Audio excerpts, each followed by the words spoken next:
Les invitamos a escuchar Hay mucha gente buena, un programa que dirige Almudena Delgado. Here comes the sun, here comes the sun, I say it's all right.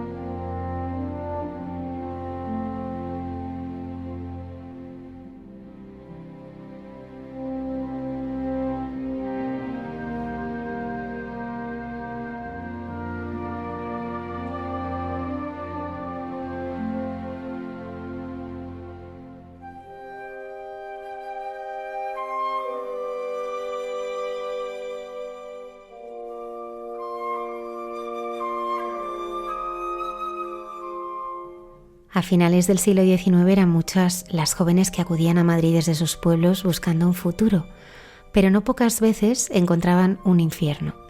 Mariana Alsop y el padre Méndez Casariego buscaron para esas mujeres una vida digna. Esta noche la hermana Belén Berjillo, superiora general de las Hermanas Trinitarias, nos descubre la vida y obra de sus fundadores. Y tendremos también al director de cine Pablo Moreno para hablar de la película que se ha hecho sobre ellos. El padre Miguel Márquez nos habla de las personas que se olvidan de sí mismas y dan vida a los demás. El perdón es uno de los grandes mandatos evangélicos y Cayetana Jairi Johnson nos ayuda a profundizar en su significado. La hermana Carmen Pérez y José Manuel Palomeque dialogan sobre la relación que hay entre fe y ciencia. Buenas noches y bienvenidos a nuestro programa. Muchas gracias por acompañarnos.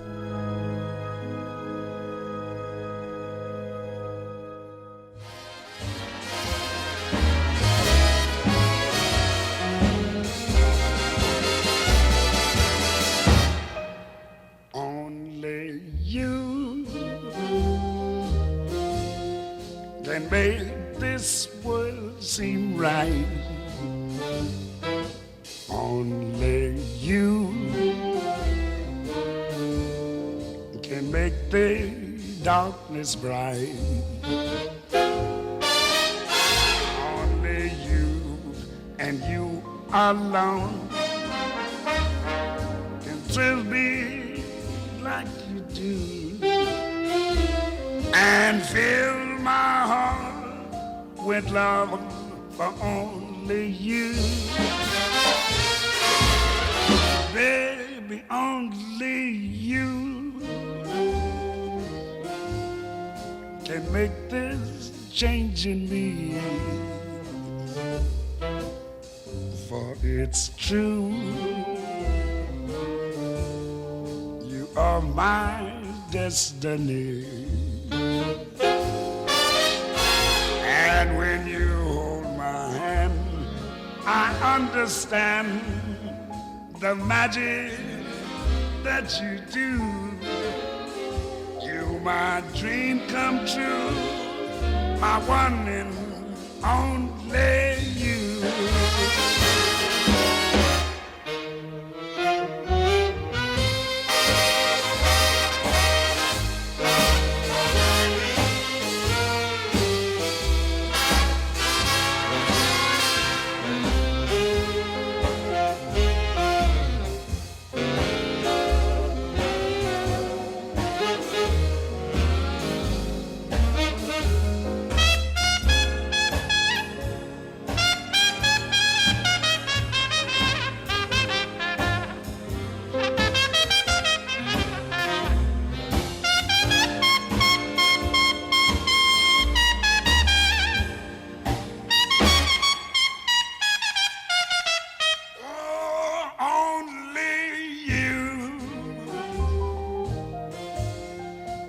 can make this change in me,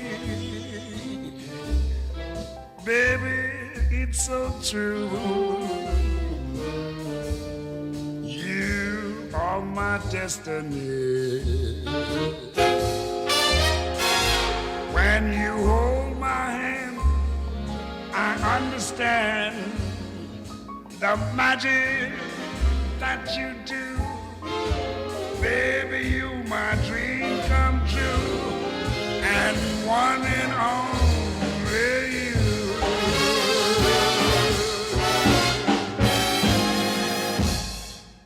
En un mundo marcado por la incertidumbre y los nuevos desafíos sociales, la figura de Mariana Alsop y de Francisco de Asís Méndez Casadriego vuelven a cobrar una sorprendente actualidad. Y a esto nos ayuda también el estreno de la película Las locas del obelisco. Ellos son los fundadores de las Hermanas Trinitarias y su vida estuvo profundamente arraigada en el carisma redentor que es propio de la espiritualidad trinitaria, como conocemos. Liberar, consolar y restaurar la dignidad humana allí donde estuviera herida. Conversamos esta noche con la superiora general de la congregación, la hermana Belén Bergillo, para comprender mejor el legado de estos fundadores, su vida y cómo con determinación y fe abrieron caminos en tiempos complejos y los siguen abriendo ahora. Buenas noches, hermana. Muy buenas noches a todos. Bueno, lo primero tenemos que empezar por lo más cercano, que fue el 4 de marzo, que tuvieron la oportunidad de encontrarse con el Papa, parte del equipo que ha hecho posible esta película. ¿Cómo lo vivió? Pues lo viví con mucha emoción. Fue realmente un momento pues muy sencillo, pero muy significativo. No lo sentí como algo personal, ¿no? Sino como un reconocimiento a una historia. La historia de nuestra congregación, un homenaje también a nuestros fundadores. Entonces, entregar la película al Papa era de algún modo como llevar la voz pues, de tantas mujeres de ayer y de hoy pues, que han sido acompañadas por nuestra congregación, ¿no? Me impresionó muchísimo pues, la cercanía y el tiempo del Santo Padre. Parecía que estábamos solos con él cuando había mucha gente. Sentimos mucha comunión, apoyo y también pues una confirmación de que esta historia, la historia de nuestra congregación, no pertenece solamente al pasado, sino que sigue siendo actual, ¿no? en el hoy, ¿no? Y sinceramente pues lo vivimos con una gran responsabilidad, ¿no? Porque representaba, ¿no? Una forma, el entregar la película representaba una forma de mirar la realidad y no pasar de largo ante el sufrimiento, ¿no? De hecho, pues también lo felicitamos por su exhortación apostólica, por su invitación a vivir el Evangelio con valentía y porque la cinta de la película que le estábamos entregando era reflejo de lo que él nos invitaba en la exhortación, ¿no? A vivir en cercanía, ¿no? Con las personas más vulnerables.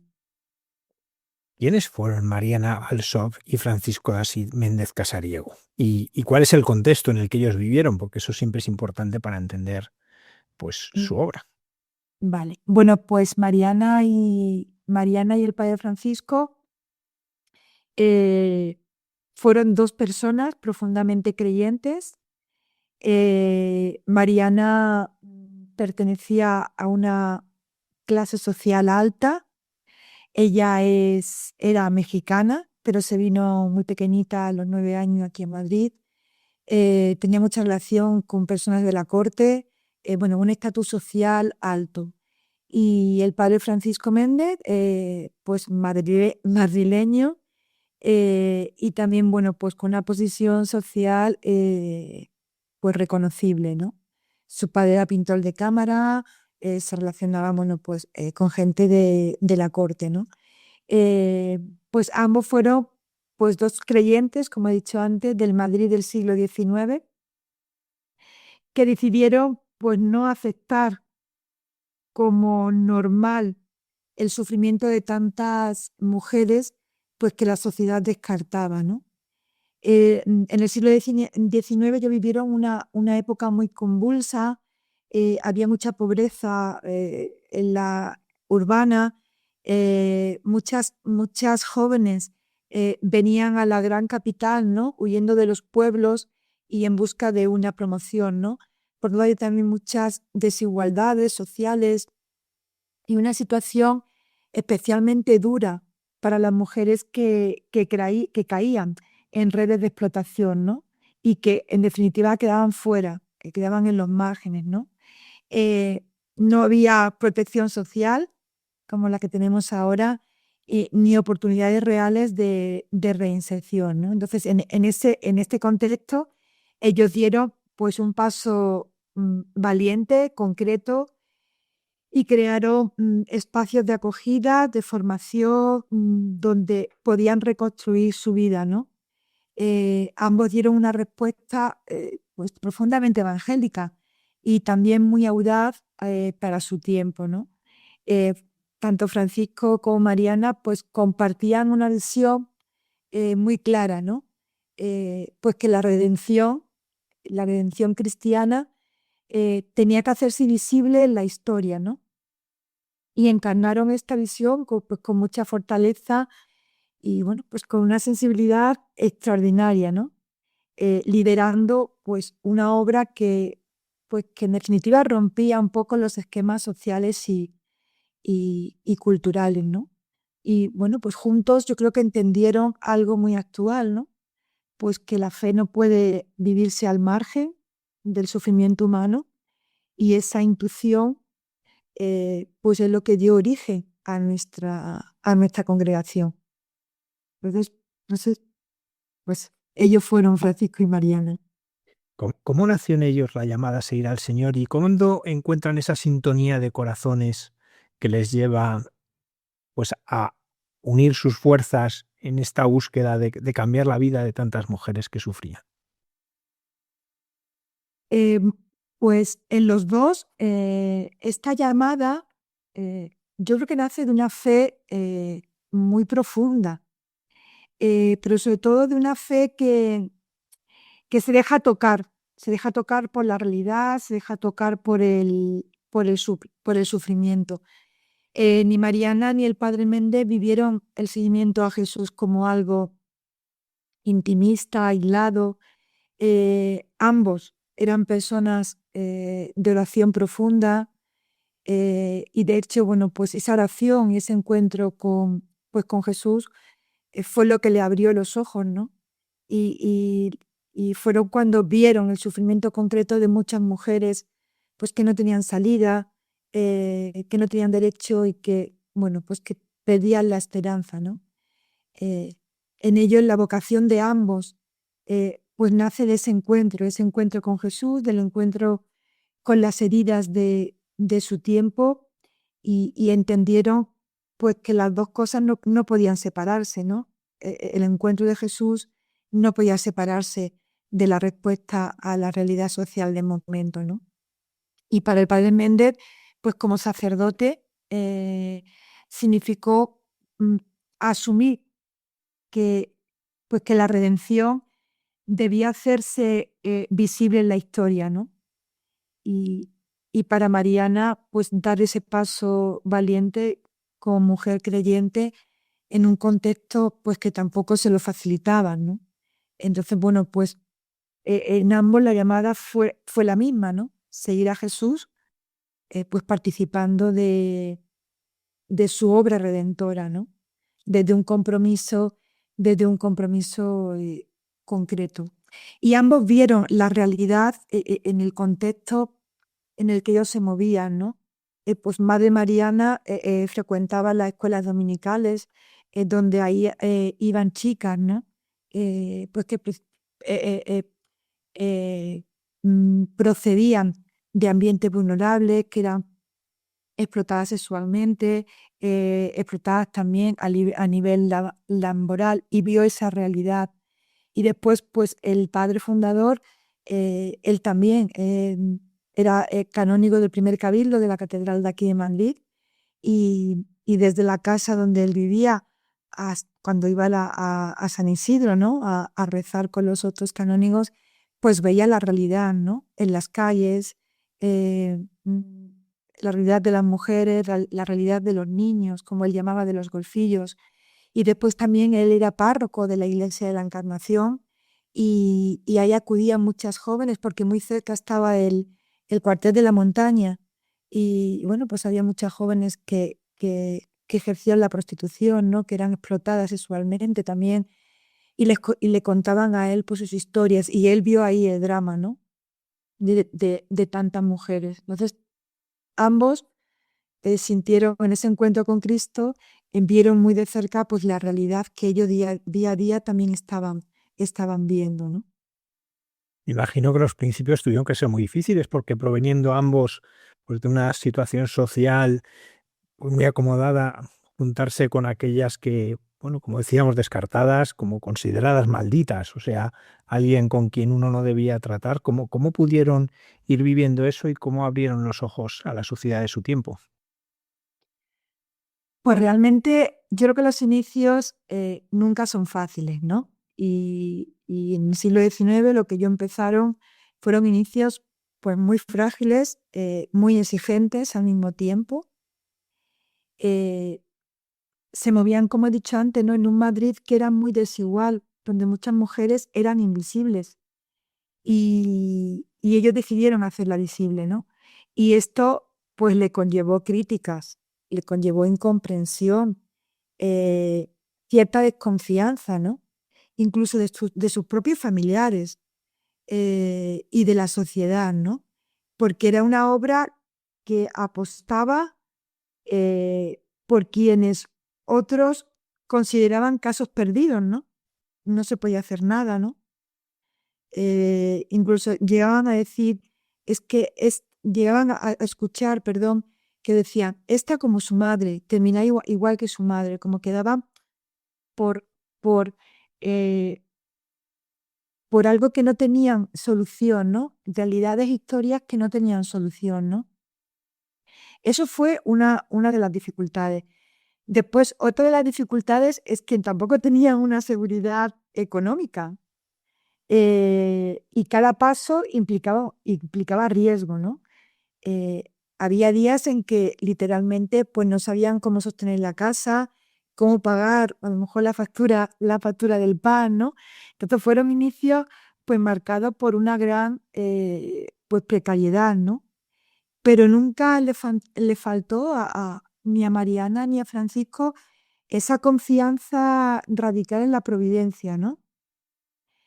Y después, otro también de las dificultades que rompía moldes culturales, ¿no?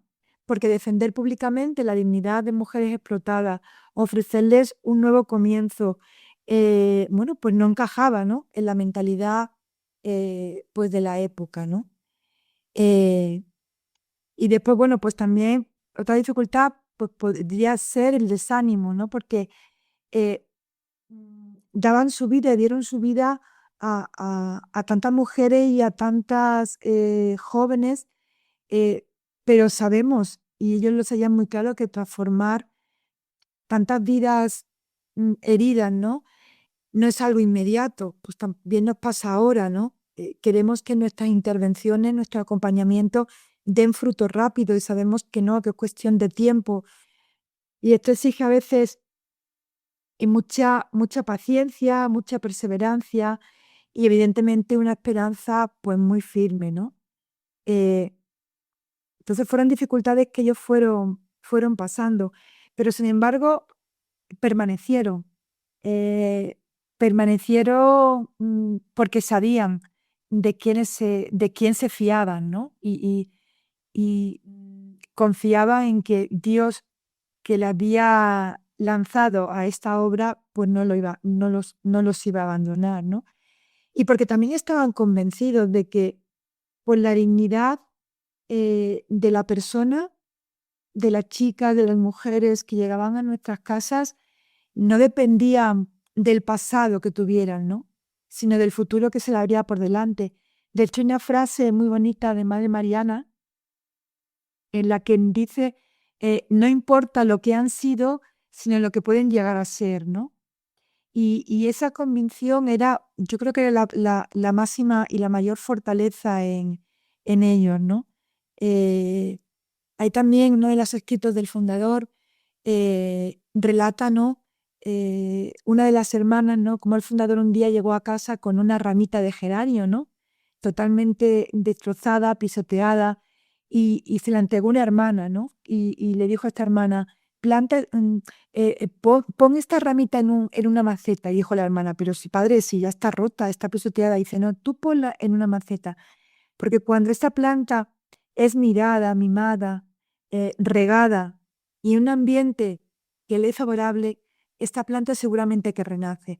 Y es lo que él hacía con cada una de las chicas, ¿no? Entonces, pues su mayor confianza y su mayor fortaleza era que confiaban en Dios, evidentemente, y que confiaban en el poder y en la capacidad que cada joven tenía en el interior y que podía dar fruto, ¿no? Es como esa perla sin brillo, ¿no? Que ellos veían, pero que pues con ese acompañamiento, con ese cuidado y con ese cariño, pues podían brillar, ¿no? Y bueno, pues esta locura, ¿no? Esta locura fue lo más difícil para ellos, ¿no? Y me sale locura, como estamos ahora inmersa en el tema, en el tema de la película, La loca del obelisco, ¿no? Pero no es un título a la película porque nos pareció bonito, atrayente, simplemente porque a nosotras nos llamaban, a las primeras trinitarias, nos llamaban las locas del obelisco. Primeramente porque la primera casa de la fundación estaba en lo que era antes el Paseo del Obelisco, que ahora es la calle Martínez Campo, y nos llamaban loca porque creíamos que ninguna mujer estaba definitivamente perdida.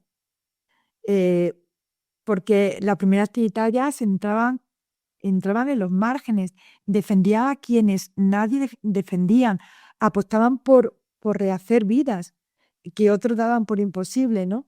Y todo esto de cara a la sociedad, pues era una locura, estaba un poquito pues también mal visto, ¿no? De cara a la sociedad y también, bueno, pues se toparon un poquito con la dificultad de la iglesia, ¿no? Como que nos decían que les decían a ellas, ¿no? Y que eran como exponerse mucho, ¿no? Pues mujeres tan jóvenes que se quisieran exponer, ¿no? A tocar, a caminar del lado de las personas tan vulnerables, ¿no? Tan tocadas, tan heridas, ¿no? Entonces, pues en el fondo era una locura, ¿no? Y una manera, pues, de decirles que eso no se hace, ¿no?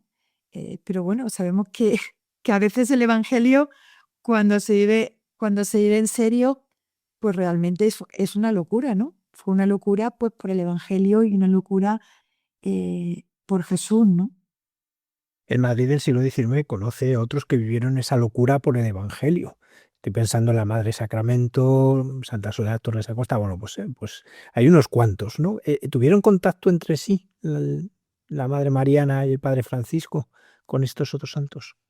Sí, en esa época pues formaban parte de un contexto, ¿no? En el que el espíritu, es verdad que fue un siglo donde suscitó muchas respuestas valientes, ¿no? Y hubo muchas congregaciones que iniciaron su andadura en este mismo siglo, ¿no? Y evidentemente, como usted ha dicho, hay figuras pues también impresionantes que trabajaron por la dignidad de las personas vulnerables, ¿no? Pues Santa María Micaela, esa fundadora de las Adoratrices, ¿no? O Santa María López Vicuña, ¿no? Fundadora de la Congregación de María Inmaculada, ¿no? Eh, compartieron, compartieron el contexto, compartieron la realidad social, y más que hablar de una colaboración directa, constante, pues a lo mejor podemos decir que compartían esa misma sensibilidad evangélica, ¿no? En un momento histórico en el que en la que las mujeres creyentes estaban rompiendo también molde, ¿no? Y abriendo camino pues en la acción social dentro de la iglesia y en la vida consagrada, ¿no? Eh, mm, yo creo que no coincidieron, que no, ahora podemos decir, pues trabajarían en sinodalidad, trabajarían pues en ese contexto tampoco, pero siquiera trabajaban en esa colaboración directa, dando respuesta a esa realidad concreta, ¿no? Y nosotras en la primera casa, las primeras hermanas, sí compartían el oratorio con las religiosas del Sagrado Corazón, la esclava del Sagrado Corazón, De hecho, la iglesia de ella que actualmente tienen en Martínez Campo, nosotros vivíamos en la casa contigua, digo nosotras, mis primeras hermanas trinitarias vivían en la casa contigua y compartían con ellas por los espacios también de Eucaristía y de oración, ¿no? Indudablemente nuestros fundadores no actuaron aislados, formaban parte pues de ese despertar de conciencia cristiana, pues que estaba entendiendo la fe desde ese compromiso concreto, ¿no? Pues con la sociedad, ¿no? Y es algo también muy hermoso, ¿no? Porque no era la obra de una sola persona, ni de un fundador aislado o fundadora aislada, ¿no? Sino que yo creo que fue una generación pues que decidió no mirar, ¿no? No mirar hacia otro lado, ¿no? Decidió mirar la realidad y desde su encuentro con Jesús en la oración y en la Eucaristía dar respuesta. ¿Y cómo empiezan a juntárseles otras mujeres, pues, a la Madre Mariana, al Padre Francisco, y así iban a surgir las hermanas trinitarias? Pues en el siglo XIX, como he dicho antes, pues muchas mujeres vivían, ¿no? Pues en esa situación, ¿no? Nosotras, bueno, pues la congregación surgió ahí, ¿no? Desde esa espiritualidad trinitaria, entendieron que participar en la vida de la Trinidad significaba, pues, comunión, significaba amor y significaba romper cadenas, ¿no? Ofrecer oportunidades a tantas mujeres que eran esclavas, ¿no? Y la congregación nace ahí. La inspiración la reciben nuestros fundadores y se van uniendo, ¿no? Se van uniendo otras mujeres que deciden también pues consagrar su vida para que otras mujeres pues volvieran a creer en ellas mismas, ¿no? Entonces pues junto con Mariana se unieron otras 5, fueron las 6 primeras pues que iniciaron junto con el fundador, junto con el padre Méndez, como le decimos cariñosamente, pues sí, se unieron pues, para acompañar y para ofrecer oportunidades pues a estas jóvenes, ¿no?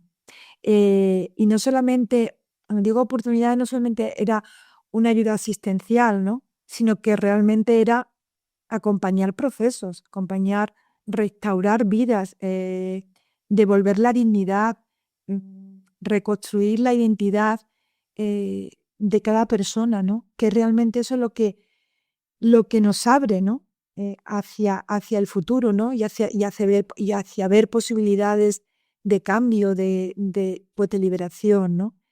Entonces, pues las primeras trinitarias pues se van uniendo en esa misión liberadora, ¿no?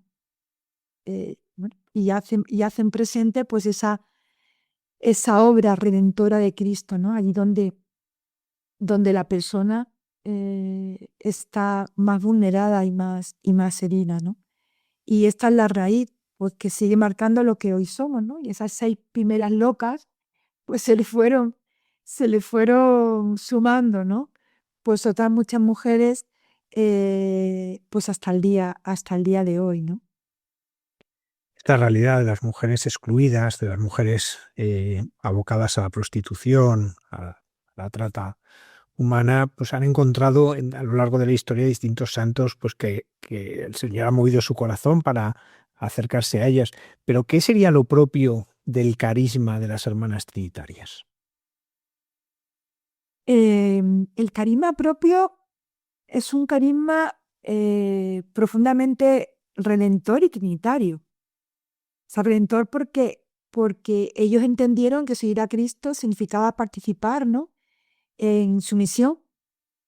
Y la misión de Cristo fue una misión liberadora, redentora, que restauraba la dignidad allí donde era machacada, herida, y trinitaria, un carisma trinitario porque nace de contemplar a ese Dios Trinidad, ¿no? Que es comunión, que es Dios en relación, que es que un Dios amor que se entrega. Entonces la vida consagrada tiene que reflejar eso, ¿no? La comunión y convertir en espacios de sanación, de acompañamiento, pues esos espacios donde acogemos a tantas jóvenes, niños y mujeres vulnerables, ¿no?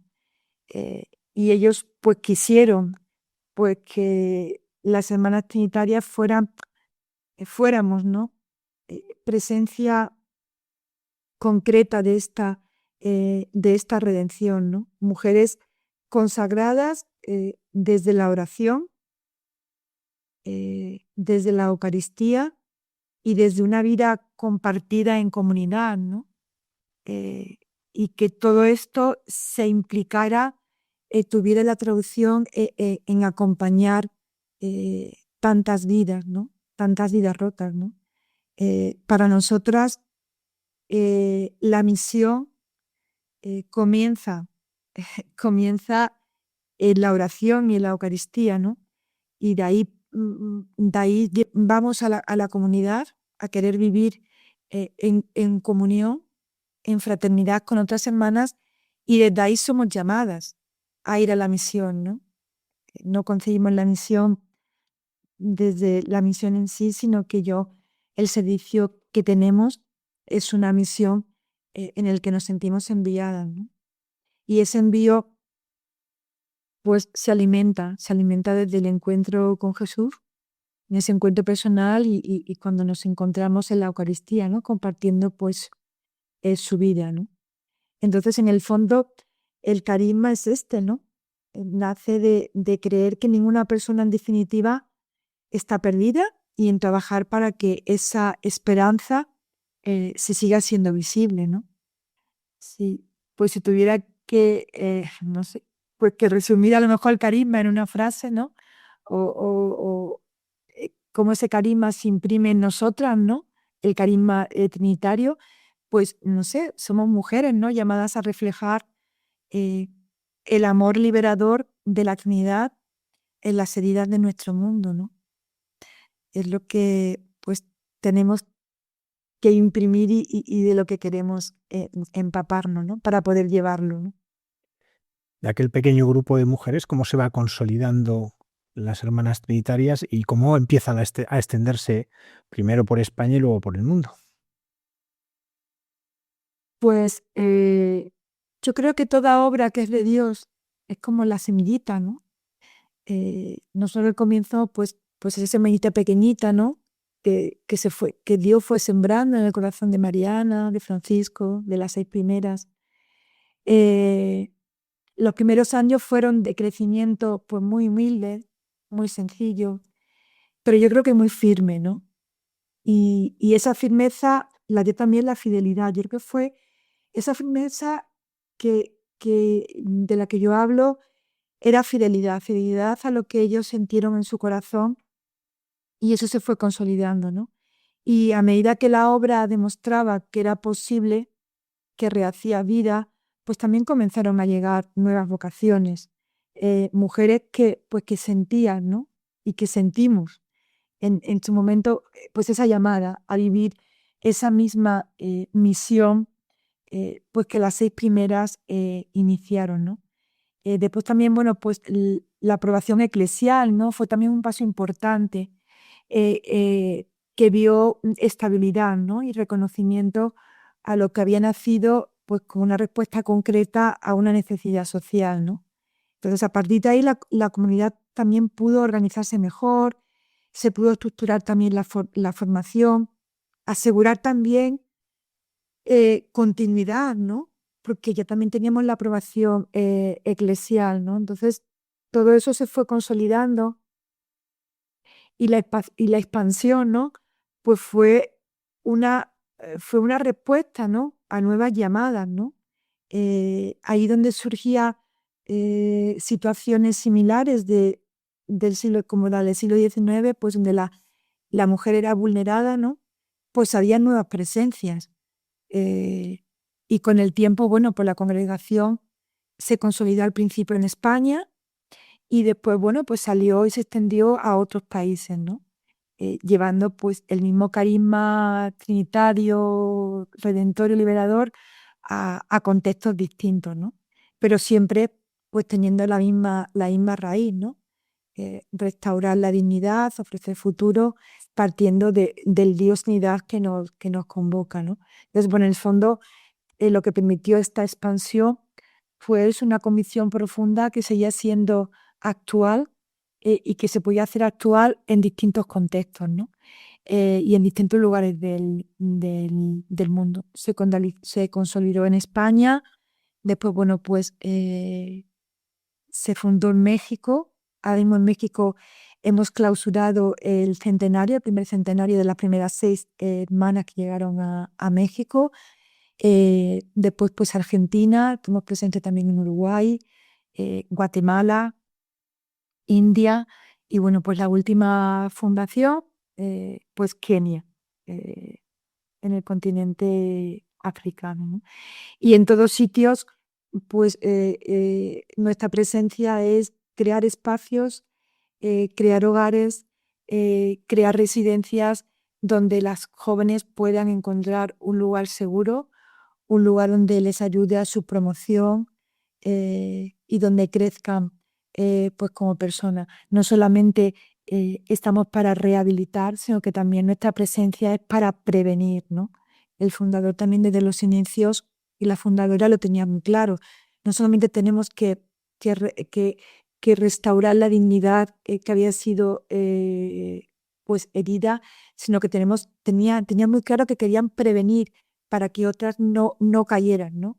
Entonces, bueno, pues de hecho nosotros tenemos colegios, tenemos residencias universitarias, porque creemos desde esa dimensión de prevención, ¿no? Un colegio es preventivo porque estamos educando en valores, porque estamos acompañando procesos, una residencia universitaria, pues que vienen con 18 años, algunas menores incluso, porque cada vez pues llegan a la gran capital, ¿no? A promocionarse, ¿no? Hemos tenido chicas en residencias universitarias haciendo estudios de ballet, de música con 16 años, con 15 años, que llegan a un Madrid donde se le ofrecen muchas oportunidades, pero donde también pueden sufrir mucho riesgo, ¿no? Entonces, pues también, tanto los coles como la residencia universitaria, da respuesta más a esa llamada a la prevención, ¿no? Y después, bueno, pues trabajamos con menores, en hogares menores tutelados, trabajamos con jóvenes que han sido víctimas de violencia de cualquier tipo, sexual, intrafamiliar, de pareja, en centros sociales donde acompañamos a migrantes, casas de acogida. Después, bueno, pues también intentamos estar presentes en las prisiones, a través de la pastoral penitenciaria, en el mundo también pues de la trata, de la explotación sexual. Pues ahí se ha ido expandiendo, ¿no? Un poquito pues todo el carisma, y ojalá sigamos, ¿no? Pues expandiéndonos en más sitios, ¿no? Donde el espíritu, pues la rúa nos vaya llevando. ¿Hay alguna obra ahora mismo especialmente relevante para las hermanas por su novedad, por abordar algo que hasta ahora no se había abordado? Pues mira, lo más novedoso ahora mismo es la fundación de Kenia. Y es muy curioso porque en Kenia hemos empezado eh, con, con una misión que es los niños de la calle, que fue lo que el fundador en el siglo XIX, el 2 de febrero de los 1885, Mariana y Francisco fundaron la primera casa para acoger a las jóvenes y a las mujeres. Pero en el corazón del fundador, del padre Méndez, siempre estaba el deseo de abrir una casa para acoger a los niños de la calle, a lo que él llamaba cariñosamente los golfillos, ¿no? Y en el 1915 abrió una casa que la llamó Puerta del Cielo, Porta Coeli, para acoger a estos niños, donde los recogía de la calle. Él salía por las noches, sabía dónde estaban, en los soportales, y los cogía. Él llevaba un manteo y los acogía en el manteo y lo llevaba a la casa, donde le ofrecía, pues primeramente, un plato de comida, ropa, el calor del hogar, y donde le ofrecía unos talleres donde ellos podían aprender un oficio y después, cuando salieran del hogar, poder trabajar del oficio que habían aprendido, ¿no? Y en Kenia en estos momentos hemos iniciado con esa obra. Nos ofreció el obispo 2 proyectos. Nosotros en Kenia estamos en Nakuru y el obispo nos ofreció 2 proyectos de 2 centros de día para niños de la calle. Entonces para nosotros es muy bonito porque es empezar una fundación nueva en África con los orígenes del fundador, ¿no? Y de la fundadora en la acogida de esos niños. Entonces quizás sea lo más novedoso, ¿no? Lo más, para nosotros, como esa semillita que está ahí, que queremos cuidar con mucho cariño, porque vemos en los inicios de la fundación de Kenia los inicios de nuestra fundación en el siglo XIX, ¿no? Me gustaría hacerle unas preguntas más personales, en concreto, de los distintos episodios de la vida de sus fundadores. ¿Cuál es el que en usted encuentra pues más eco, su favorito, por así decirlo? Más seco, lo que encuentra más seco en mí de ambos es la confianza. La confianza sin límite en la joven y la confianza en la providencia. Ambos lo vivía muy profundamente y es lo que a mí me acompaña y me da fuerza también en mi día a día, ¿no? Pues en la responsabilidad que hoy tengo, en mis anteriores responsabilidades, en que si esto es de Dios, y el fundador lo decía y lo dice mucho en sus escritos, si esto es de Dios, saldrá adelante. Si es a lo mejor una idea mía, un proyecto mío, donde yo es una escuela, pues no va a salir. Pero si esto es de Dios, aunque haya dificultades, aunque haya obstáculos, aunque haya contratiempos, esto saldrá adelante. Entonces la confianza en la providencia, la confianza en Dios, que si Él ha llamado, Él no nos va a dejar, y la confianza en la persona. En ellos dos era profunda, inmensa, esa confianza en que la persona nunca está perdida, que esconde un tesoro hermoso que tenemos que saber descubrir. Es lo que me mueve. Y en la relación con las personas, tanto con las hermanas, a las que ahora tengo que acompañar más de cerca, con las jóvenes, pues que he acompañado durante mucho tiempo y que aún sigo acompañando, pues a mí me han transmitido ellos desde su espiritualidad el que toda joven y toda persona que llega a nuestra vida, que llega a mi vida, pueda escuchar, ¿no? Esa palabra tan bonita, ¿no? Pues eres mi hija amada, eres mi hijo amado, y en ti me complazco, ¿no? En ti me llena de felicidad verte, me llena de esperanza tu proceso, la historia que estás haciendo con tu vida, ¿no? Entonces son esas dos convicciones que siempre me ha llegado al corazón y que hoy pues acompaña también mi servicio y mi vida.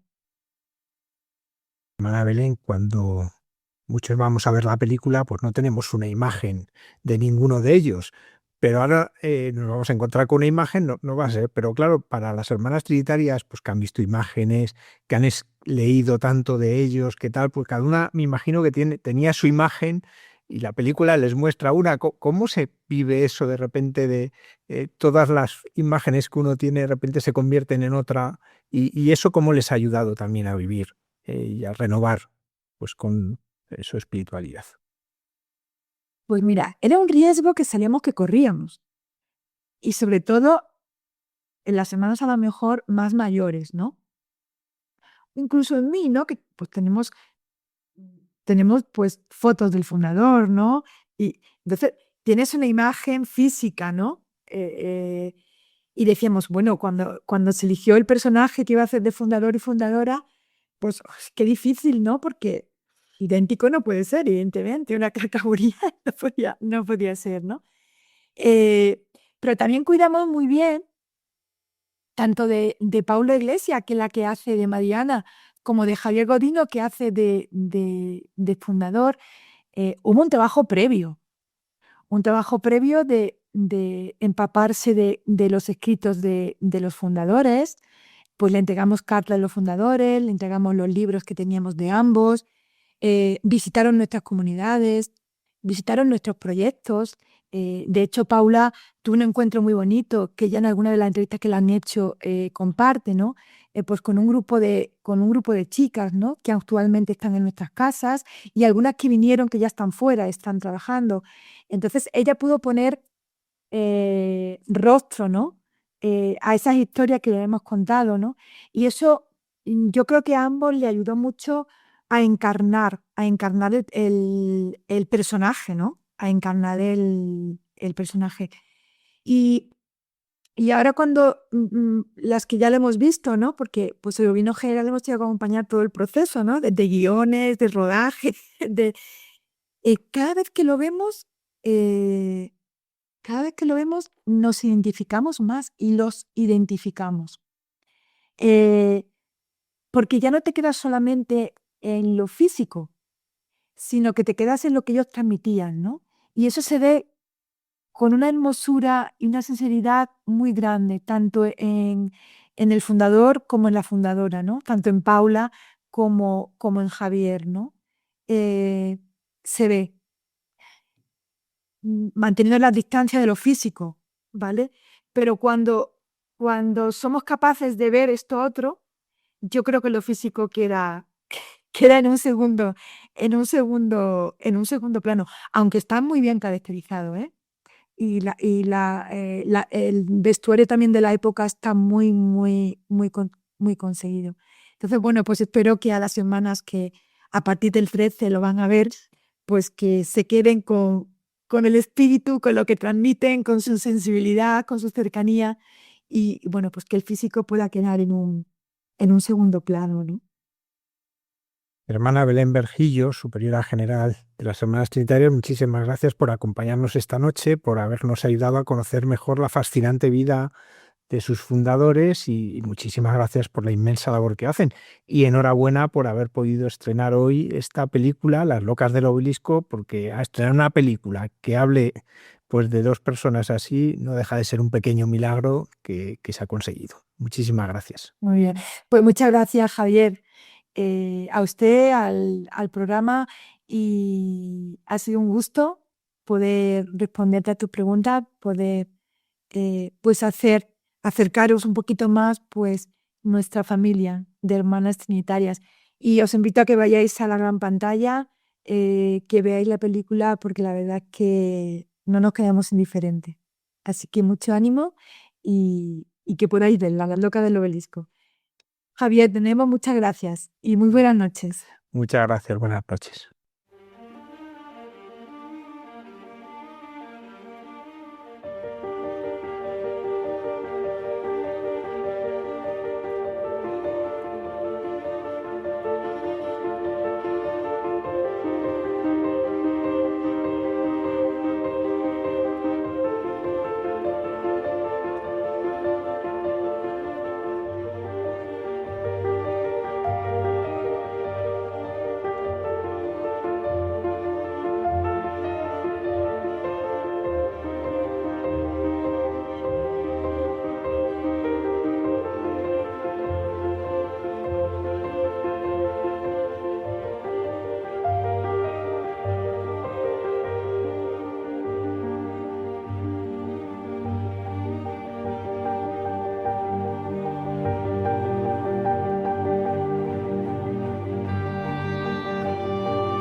Agradecemos a la hermana Belén Bergillo que nos haya descubierto la vida y obra de sus fundadores. Vamos a escuchar ahora el tráiler de la película antes de dar la bienvenida a su director, Pablo Moreno.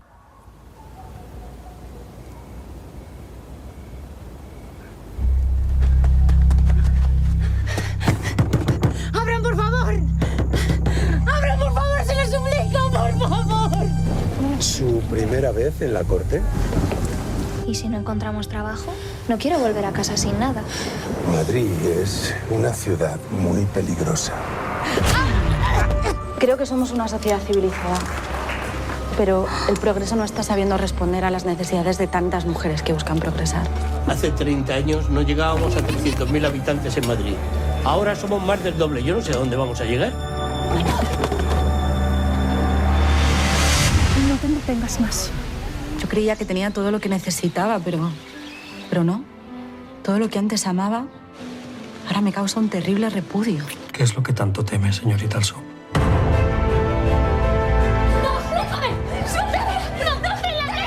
Tu hermana se ha metido donde no debía.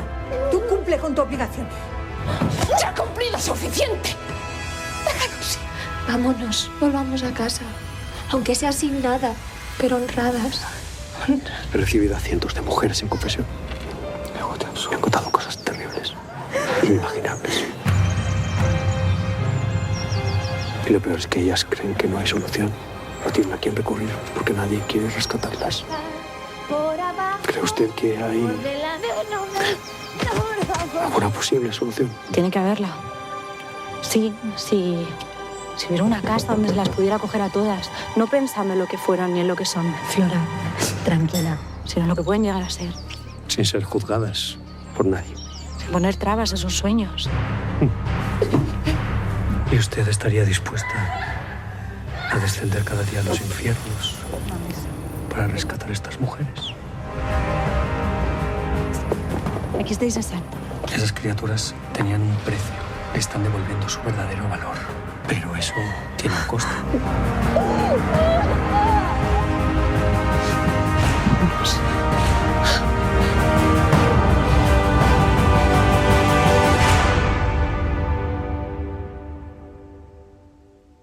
Esta noche nos acompaña Pablo Moreno Hernández, que es director, guionista y productor de ya 18 películas en las que ha participado, algunas de ellas pues que han relatado las vidas de los santos, como esta última, en que nos habla de la Madre Mariana y del Padre Francisco de Asís.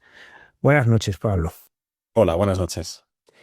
Pablo, de tu cine, una cosa que a mí por lo menos me conmueve es que sabes transmitir muy bien la espiritualidad del santo, sabes transmitir muy bien pues esa vivencia de la vocación, de esa llamada. ¿Cómo consigues tú esto? ¿Cómo te acercas tú a estos personajes, muchas veces eres tú el guionista, para poder transmitir distintas carismas, distintas vocaciones en la vida de la Iglesia? Pues ahí está el kit de la cuestión, ahí está la parte más importante. Y bueno, cuando aceptamos hacer la película de un fundador o una fundadora, a un carisma concreto, lo que tenemos es un tiempo de conocimiento de la congregación. Entonces, pues habitualmente le pedimos a la congregación en cuestión que nos dé la historiografía crítica revisada, siempre pido además lo mismo, y todas las fuentes documentales que puedan ser. Una vez que conocemos sobre el papel, los acontecimientos, los hitos más importantes, pues a partir de ahí se establece un tiempo de consultas, de conversaciones, de charlas. Evidentemente la parte de visitar pues la actividad que la congregación tiene es muy importante, ¿no? Porque eso te ayuda a tener un pulso con la realidad y verlo. Y poco a poco, es un proceso que es largo, lleva meses, ¿no? Y poco a poco, pues en la escritura del guión vamos encontrando las claves y proponiendo pues determinadas cuestiones o formas narrativas a la hora de contar la historia, y con el feedback de la propia congregación, pues al final vamos entrando en la vida de espiritual de esa persona, ¿no? Y hay veces que yo los busco, pero me cuesta encontrarlos. Y hay otras veces que me encuentran ellos a mí. Entonces, uno tiene que estar con una disposición abierta, y luego también, pues en muchos momentos, pues hay que rezarlo, ¿no? Y encomendarse al Espíritu a la hora de escribir, porque claro, hacer la vida de una de estas figuras Yo muchas veces pongo el símil, es como salir por la noche e intentar fotografiar el cielo y pretender que todas las estrellas y galaxias quepan en una foto. Es imposible. Entonces hay que centrar el cuadro y decidir hacia dónde vamos a disparar y que esa parte sea representativa, ¿no? Y bueno, pues ese es el trabajo y al final pues el truco está en eso, en entrar dentro de la congregación, dialogar y trabajar mucho. Pablo, tú haces, vamos a decir, casi milagros, porque con presupuestos muy bajos consigues una alta calidad técnica. ¿Cómo se consigue eso en un mundo en que vemos películas con presupuestos millonarios? ¿Cómo con un presupuesto tan bajo como muchas veces manejas, cómo consigues poder transmitir esa verosimilitud porque casi todos siempre son en épocas pasadas? Sí, bueno, pues el truco está en que tengo el mejor equipo del mundo. O sea, las películas las hacen personas y cuento con gente bueno, que me ha acompañado durante los últimos 20 años, que saben mucho y cada vez pues lo hacen mejor. Entonces, mi trabajo como director es gestionar el talento de otros. Entonces, realmente el talento pues es de los de foto, de los de arte, de los de vestuario, de los de producción, de los de dirección, ¿no? Entonces, al final, esto es una sinfonía, ¿no? Y cada uno pone su voz. Y bueno, llevamos mucho tiempo trabajando juntos, con los actores también, con el reparto artístico, con el equipo artístico, perdón, también. Y entonces nos conocemos mucho, conocemos la forma de trabajar, nuestra metodología. Y eso hace que primero que seamos corresponsables con la gente que nos ha apoyado. Siempre que hay una película los llamamos una y otra vez. Y por otro lado, pues ser más eficaces a la hora de contar una historia, ¿no? Pablo, tú has trabajado con actores amateur, personas que comienzan esto y con actores consagrados. ¿Qué es lo más bonito de una cosa y de otra? Pues los actores que están... bueno, hay que hacer un pequeño inciso para que luego no tengamos lugar a duda, ¿no? Habitualmente, alguna vez hemos contado con un actor amateur o con alguna actriz amateur, pero habitualmente casi el 90 y mucho por ciento de las producciones son actores profesionales. Lo único que, efectivamente, como tú dices, algunos están dando sus primeros pasos, han salido de las escuelas, están recién formados, que para esto además, como la vocación, nunca hay un tiempo. Es decir, llega cuando llega, sea con 16 años o con 58, da igual, ¿no? Y luego tenemos una serie de actores y actrices que son consagrados, que han hecho pues muchas películas. Por ejemplo, en el caso de Asunta Serna, que ha hecho 130 y no sé cuántas o 150 y no sé cuántas películas. Claro, pues una persona que ha vivido mucho y ha hecho mucho.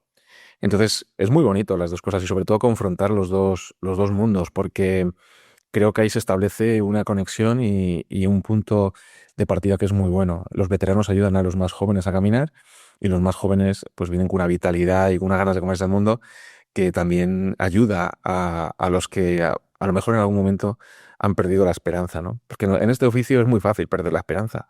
Es muy fácil porque lidiamos constantemente con el triunfo y el fracaso, ¿no? Con la gloria y con la cruz. Entonces, por desgracia, en muchos aspectos hay actrices y actores que vienen de experiencias muy malas, ¿no? Entonces, cuando viene una de estas producciones y se les recibe y se les trata como con dignidad, con sentido común, nada fuera de lo normal, ¿no? Pues al final lo agradecen mucho y se establecen unos lazos y unas relaciones de trabajo muy buenas. Más allá de cuántos espectadores van a las salas a verlo, para ti, ¿qué es un éxito y un fracaso cuando haces una película? Pues fíjate, esto lo llevamos muchos años hablando, ¿no? Yo creo que el éxito está ya en hacer la película, el primer éxito, ¿no? Y luego hay una parte de la obra que evidentemente nos pervive y pervive a nuestras expectativas. Por ejemplo, con la película Un Dios Prohibido, pues fue bien en salas, no súper excelentemente, o sea, no nos hicimos ricos con la película, evidentemente, pero es curioso porque de repente empezaron a proliferar en distintos sitios, nos piratearon mogollón. Eso fue decíamos, a los claretianos le decíamos, bueno, pues no seremos ricos, pero a nivel evangelizador, pues fíjate tú el bien que está haciendo esto, porque había días en los que veíamos enlaces en YouTube con más de 500.000 visualizaciones. Y, si hubiesen ido 500.000 personas al cine, hubiese sido un súper éxito. Pero bueno, por eso el éxito hay que tomarlo. Los que hacemos este tipo de cine, que no estamos esperando una recompensa económica a corto plazo, evidentemente también vivimos de esto.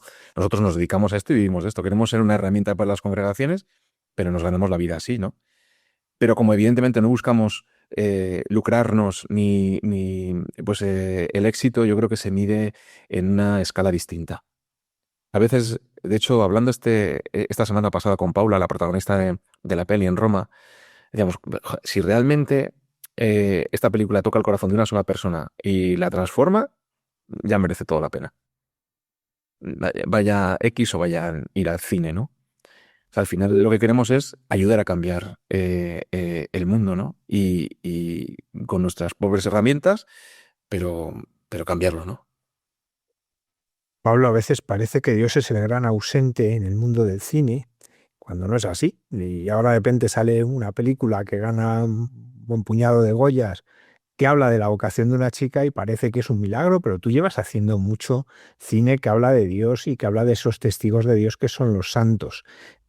¿Qué acogida encuentras tú en los espectadores?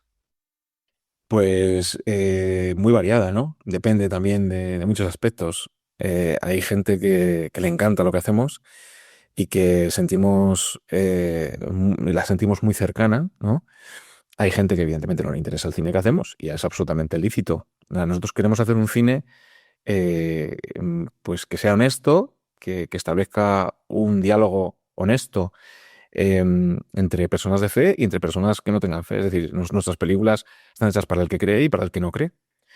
Porque, o por lo menos es lo que pretendemos. Es verdad que somos una parte, ¿cómo decirte?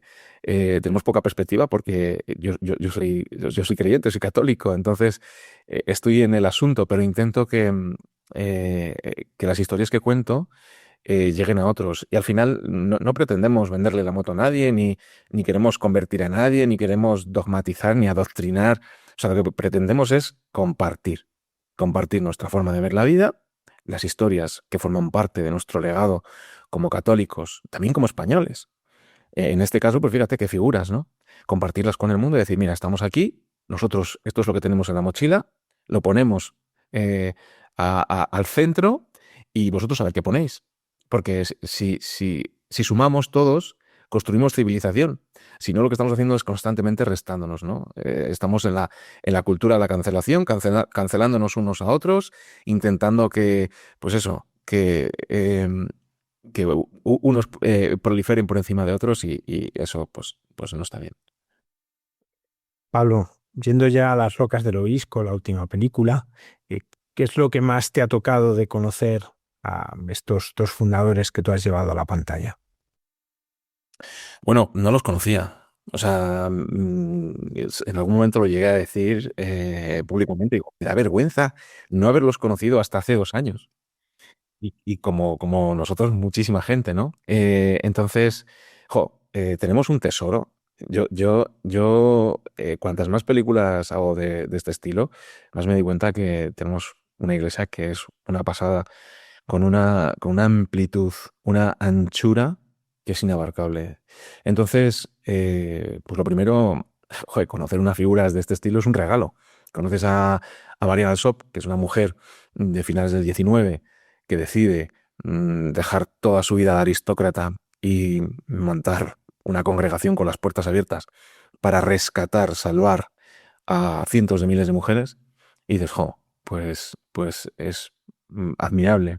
Y conoces a un padre Francisco de Asís Méndez, que es un tipo extraordinario, tremendamente extraordinario, que nosotros decimos que es un poco el Gandalf de esta historia, ¿no? Porque son fundadores los dos, no son uno cofundador de la otra ni la otra cofundadora del otro, ¿no? Son fundadores en el mismo grado, ¿no?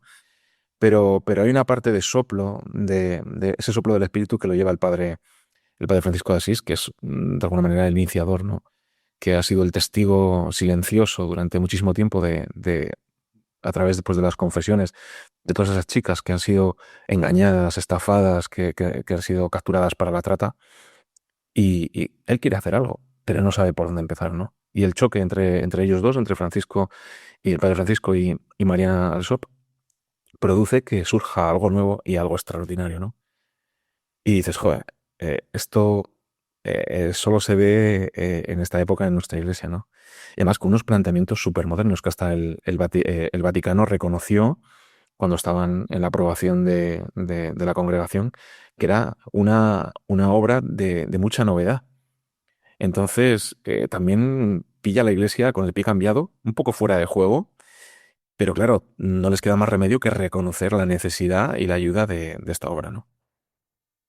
Pablo, también junto a la vida de estos santos, varios de ellos, especialmente en el siglo XIX, final del XIX, afrontan grandes dramas sociales que, por decirlo de cierta manera, vuelven a estar de mucha actualidad, porque ha reflejado todo el tema de los enfermos de la soledad, en este caso, pues de las mujeres que caen en la trata. ¿Cómo a ti te ayuda el poder reflejar cómo lo afrontan en una época a mirar ahora el presente, un presente que está tan polarizado, que tan de pancarta, pero que, bueno, pues que a veces parece que no se sabe dar respuestas reales? Pues efectivamente, tiene una gran actualidad. No te creas que hay una diferencia tecnológica respecto al siglo XIX, pero en muchos aspectos estamos muy parecidos. Estamos muy polarizados. Seguimos viviendo en una España cainita, donde lo que haga el otro siempre es malo, el vecino, o el hermano, o el que está en el partido de enfrente. Es así. Y polarizar y el discurso sencillo es más fácil, ¿no? que sentarse a conocer a las personas y mirar un poco más allá. Entonces, bueno, pues esta gente, hace unos años, con la eclosión y el boom de este cine de superhéroes, decíamos, la gente le encantan las pelis de superhéroes o ve pelis de superhéroes porque en un mundo que está al borde del ataque de nervios buscamos referencias de alguien que haga las cosas bien, ¿no? Pues en este caso tenemos referencias en estos santos del siglo XIX que hicieron cosas extraordinarias y que tienen esas actitudes, podríamos decir, entre comillas, ¿no? Heroicas, ¿no? Porque nos dan una lección de cómo afrontar unos tiempos que no son tan diferentes. Por desgracia siguen existiendo los mismos problemas. Yo creo que las trinitarias estarían encantadas de dejar su labor si desapareciese la lacra de la trata, de la prostitución, de la violencia, del abuso contra la mujer. Yo creo que ya serían las primeras en cerrar la congregación si consiguiésemos superar todo eso. Pero por desgracia siguen siendo los mismos problemas. Y no es una cosa solo de España, es una cosa a nivel mundial. Tenemos estos problemas y tenemos que ofrecer soluciones, ¿no? Pablo, ¿puedes hablarnos de algún nuevo proyecto o todavía no? Pues la verdad que ahora mismo estamos trabajando en 1000 cosas, 1000 proyectos. Vamos a estrenar una película probablemente a finales, en verano, perdón, que es sobre... Es una historia que aparentemente no se parece a nada de lo que hemos hecho anteriormente. Se llama Pastoris, es sobre un pastor. Está basada en El Buen Pastor, ¿no? Pero es una historia que evidentemente es una aventura, básicamente, ¿no? Pero está enriquecida de alguna manera con eso, ¿no? Con la historia, con la parábola del Buen Pastor. Pues muchísimas gracias, Pablo Moreno, por habernos acompañado esta noche y por ayudarnos a conocer la vida de los santos a través de tu cine. Muchas gracias a vosotros por atenderme.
héroes anónimos que en lo escondido, sin ruido y sin ser noticia, hacen un mundo mejor.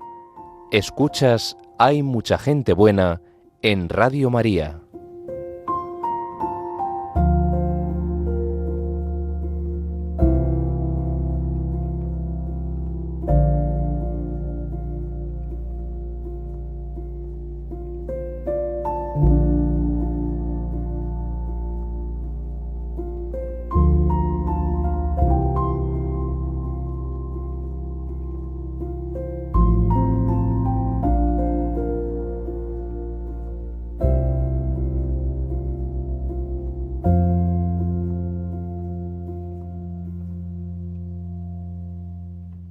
En Dios nos hace guiños, el padre Miguel Márquez nos habla de las personas que se olvidan de sí mismas y dan vida a los demás.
Buenas noches a todos, confío que estéis bien en este tiempo de Cuaresma, en este camino peregrinación hacia la Pascua, en esta antesala, estos días anteriores a la fiesta de San José, una fiesta tan especial, tan bonita que nos despierta a tantos una especial alegría en la figura de San José, el hombre justo, el hombre que acompaña a la Sagrada Familia, el hombre discreto, recordando siempre a San José que nos acompaña, que nos sostiene, que nos protege, que representa a tantos padres y a tantas personas que ejercen la paternidad o el cuidado de los demás sin pensar tanto en sí mismos, sin buscarse así, y que ponen la vida en camino y nos hacen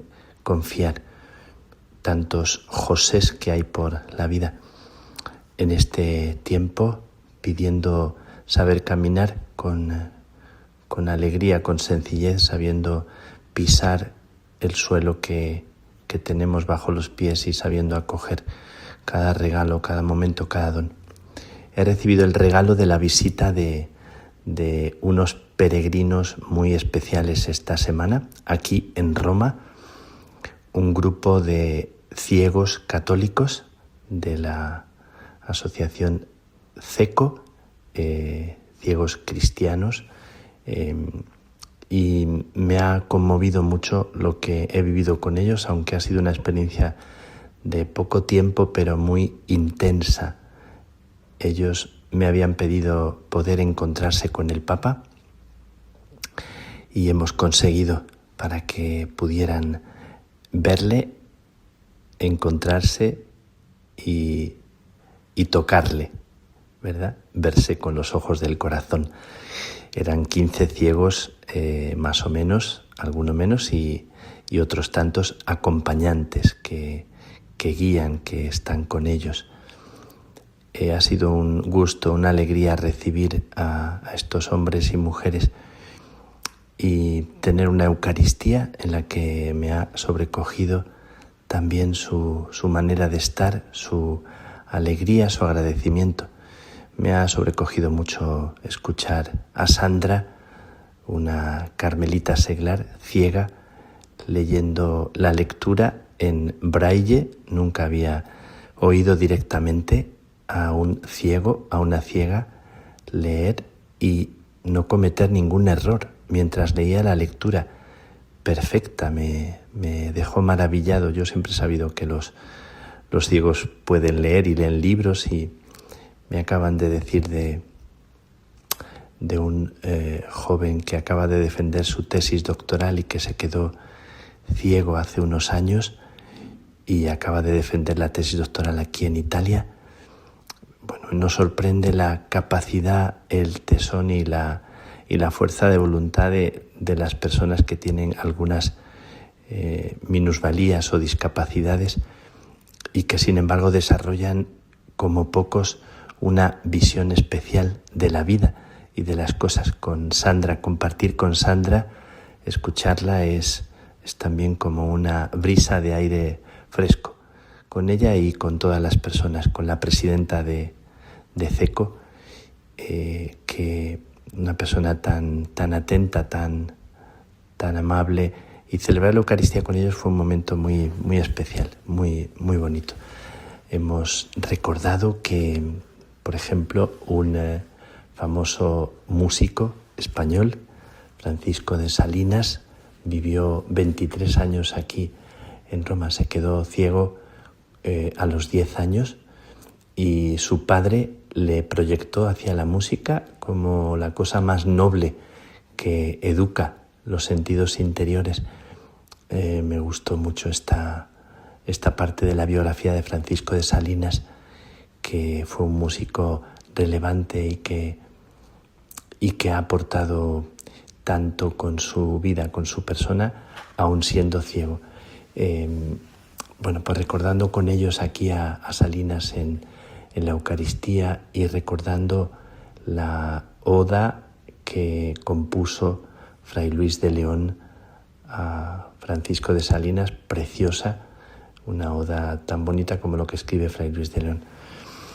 Con los ciegos, con mis amigos, con estos hermanos que se han presentado y que luego me han enviado el vídeo y las imágenes del encuentro con el Papa tan emocionante. Me emocionaba más que si hubiera estado yo. El abrazo, los abrazos y la cercanía, y cómo el Papa con sencillez iba saludando a cada uno.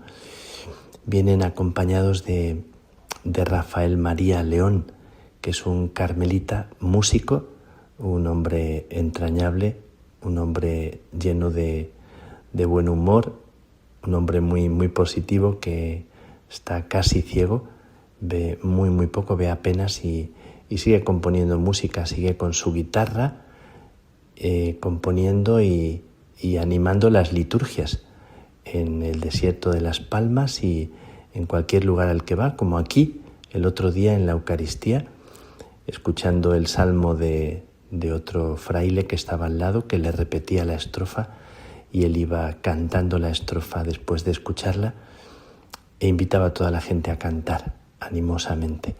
Me gusta mucho la gente que teniendo dificultades se convierten en animadores de la vida de otros. Me sobrecoge, me da mucha esperanza pensar que hay personas que, más que pensar en sí mismas a pesar de sus dificultades, son capaces de poner en pie y de empujar la vida de otros.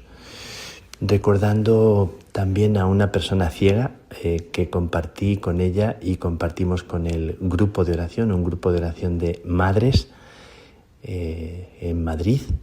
María Ángeles Gómez Pascual era una madre de familia que se quedó ciega, era una mujer que había estudiado filología y compuso poesías tan bonitas, tan de dentro, tan del corazón. Y quiso mucho a los santos del Carmelo, la mística carmelitana, y compuso poemas tan hondos, tan profundos.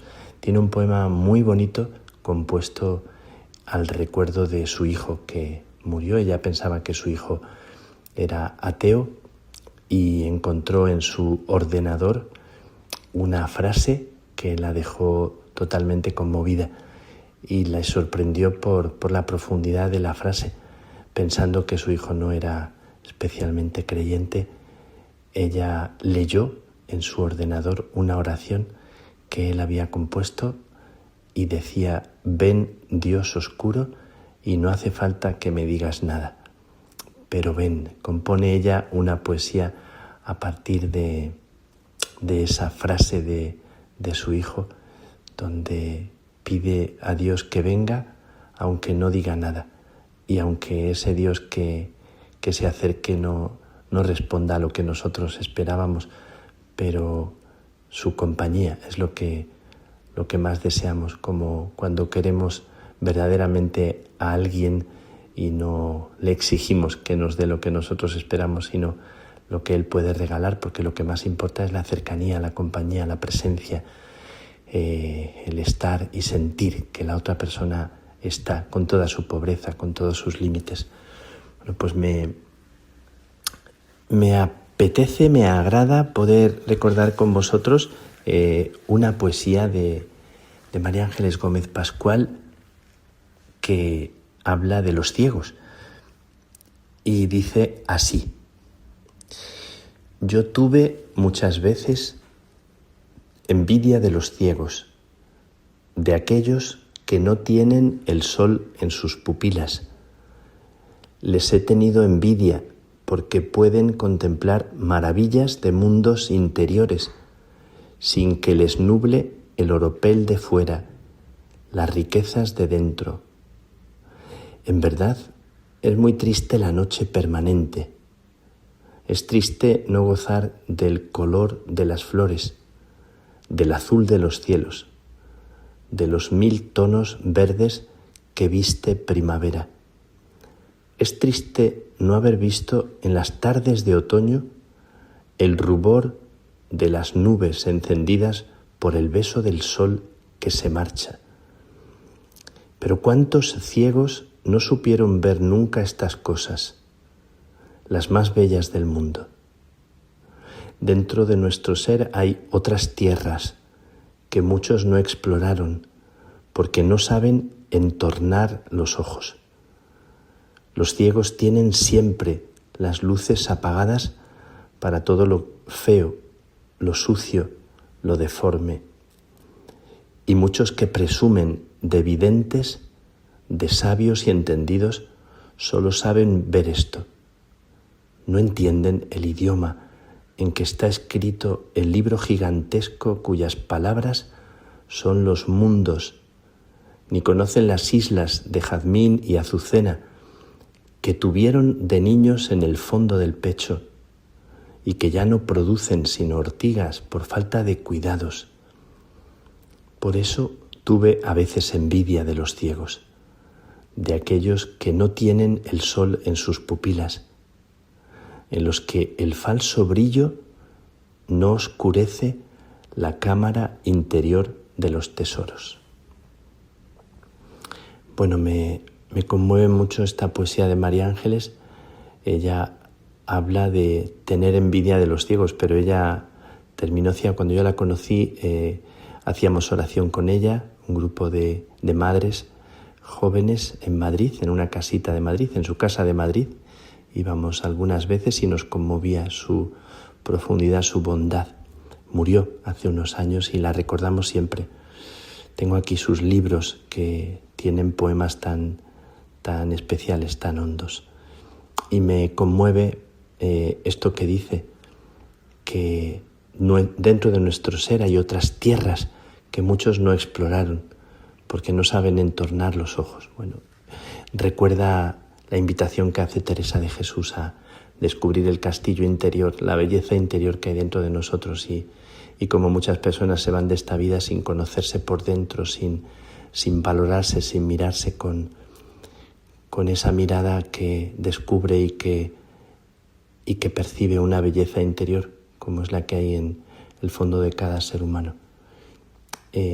Pues recordando a mis amigos de la Asociación CECO y a Rafael María León, a Sandra, a la presidenta de la asociación, a los que han organizado esta peregrinación, me ha emocionado tanto verles abrazar al Papa y saludarle.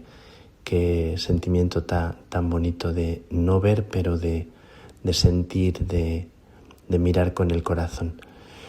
En los momentos de oscuridad, en los momentos de noche, Juan de la Cruz, del que estamos celebrando el centenario de la canonización, tercero y primero del doctorado, nos recuerda que en la noche siempre hay una luz, siempre hay que descubrir una luz. Cuando se ha apagado todo, se enciende algo que es clave, que es fundamental. Y decía Tagore que no llores porque el sol se oculta, que las lágrimas no te dejarán ver las estrellas. Bueno, como en todo hay una luz que hay que descubrir. Yo lo vivo así, lo siento así y quiero descubrir en mi noche, en mi momento, en cada momento, en lo que pareciera negativo, siempre algo que se regala. Cómo vivir con esta actitud positiva, aunque reconozcamos también los dolores, los sufrimientos, las dificultades, los límites, recordando a tantas personas que con tantos límites se ponen en camino, hacen una peregrinación desde España a Roma, atraviesan aeropuertos, toman autobuses y se ponen en camino con un objetivo de dar un abrazo al Papa o hacer una peregrinación a un lugar del cual no ven la belleza exterior, pero la sienten y la reciben en el alma. Pues pedimos al Señor ver, Señor, haz que veamos, danos la luz, ilumínanos, no nos dejes ser ciegos de las cosas que importan, ábrenos los ojos a lo que verdaderamente es valioso, ilumínanos. Que la bendición de Dios Todopoderoso, Padre, Hijo y Espíritu Santo, descienda sobre ti y descienda sobre vosotros y os acompañe siempre, siempre.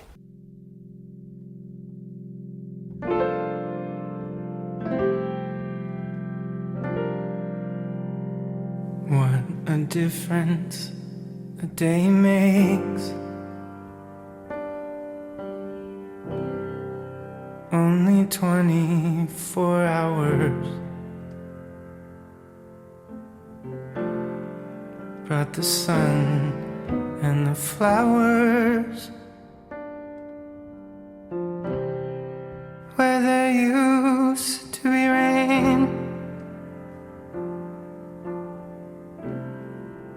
My yesterday was blue. Now I'm part of you. My lonely nights are through. Since you said you were mine. What a difference a day made. There's a rainbow before me. Skies above can't be stormy. Since that moment of bliss, it's heaven when you find romance on the menu. What a difference a day made. And the difference is you. Escuchas Hay mucha gente buena con Almudena Delgado.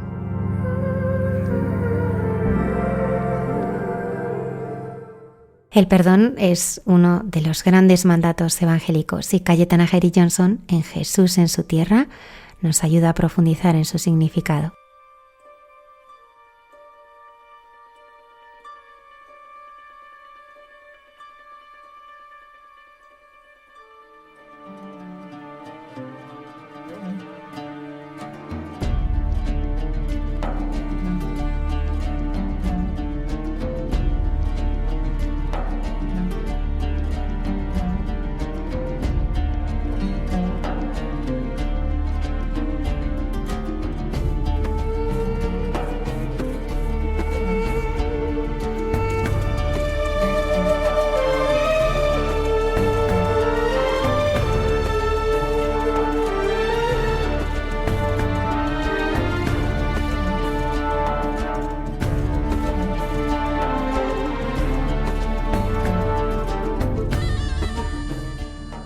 Buenas noches de paz y bien, queridos amigos de esta sección llamada Jesús en su tierra de Radio María. Y bien, pues esta semana selecciono el Evangelio de Mateo capítulo 18 por lo que supone de reto para el mundo que llevamos ya unos cuantos años viviendo y que está relacionado con el perdón incondicional. Se nos dice en el Evangelio que en aquel tiempo, acercándose Pedro a Jesús, le preguntó: Señor, si mi hermano me ofende, ¿cuántas veces tengo que perdonarlo? ¿Hasta 7 veces? Y Jesús le contesta: no te digo hasta 7 veces, sino hasta 70 veces 7. Por esto se parece el reino de los cielos a un rey que quiso ajustar las cuentas con sus criados. Al empezar a ajustarlas, le presentaron uno que debía 10.000 talentos. Como no tenía con qué pagar, el Señor mandó que lo vendieran a él con su mujer y sus hijos y todas sus posesiones, y que pagara así. El criado, arrojándose a sus pies, le suplicaba, diciendo: ten paciencia conmigo y te lo pagaré todo. Se compadeció el Señor de aquel criado y lo dejó marchar, perdonándole la deuda. Pero al salir, el criado aquel encontró a uno de sus compañeros que le debía 100 denarios y agarrándolo lo estrangulaba, diciendo: págame lo que me debes. El compañero, arrojándose a sus pies, le rogaba diciendo: ten paciencia conmigo y te lo pagaré. Pero él se negó, fue y lo metió en la cárcel hasta que pagara lo que debía. Sus compañeros, al ver lo ocurrido, quedaron consternados y fueron a contarle a su señor todo lo sucedido. Entonces el Señor lo llamó y le dijo: siervo malvado, toda aquella deuda te la perdoné porque me lo rogaste. ¿No debías tú también tener compasión de tu compañero como yo tuve compasión de ti? Y el Señor, indignado, lo entregó a los verdugos hasta que pagara toda la deuda. Lo mismo hará con vosotros, mi Padre Celestial, si cada cual no perdona de corazón a su hermano.